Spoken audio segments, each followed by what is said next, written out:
I'm Ray Allegrezza, Editor-in-Chief of Furniture Today. We're here live at the High Point Market, and I am with George Cartledge III of Grand Home Furnishings, and George is also the President of the American Furniture Hall of Fame. And we had chatted previously, and there's a lot going on with this organization, and so I'm delighted to be with George and have him tell you a little bit about what's happening. As you said, I'm honored to be the new President of the American Furniture Hall of Fame.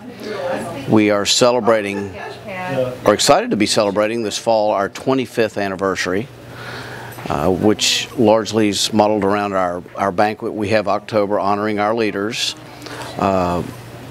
Anywhere from furniture icons, manufacturers, retailers in the industry, designers. The ongoing program of preserving our history, honoring our leaders.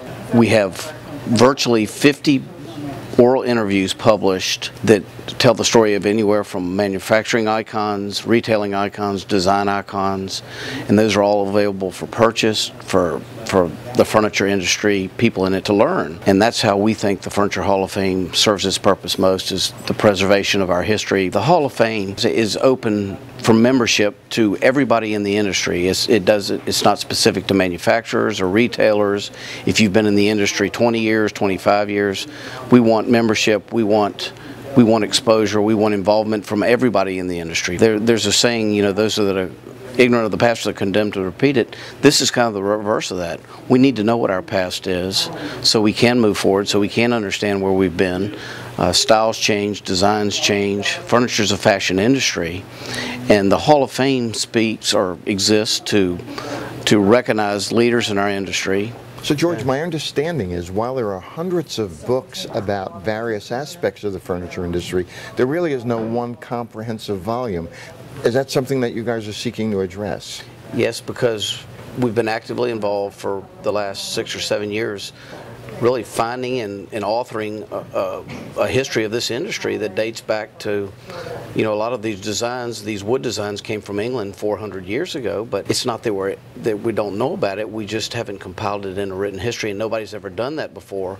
The American Furniture Hall of Fame has kind of taken that as part of our raison d'etre to find the history, preserve it, write it down, and compile it in a timeline that makes sense to everybody who may want to study it, learn from it, and see, you know, we exist in the year 2013 now. 2020 will be here before we know it, but we need to know what was made in 1820 and 1920 and 1960 so we can build on the history of this industry. If there are people in the industry that have artifacts or memorabilia or have information that they feel would help the group tell the comprehensive story, what's the best way for them to reach out?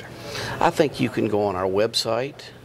The offices are located here in High Point, near the Furniture Market buildings, in fact. But we want pictures, stories, anecdotes, you know, books, anything that serves, that represents the history of this industry, no matter how old or how new. So if you have artifacts or memorabilia or photos that you'd like to contribute and have the association look at, go to the website www.furniturehalloffame and be part of the story.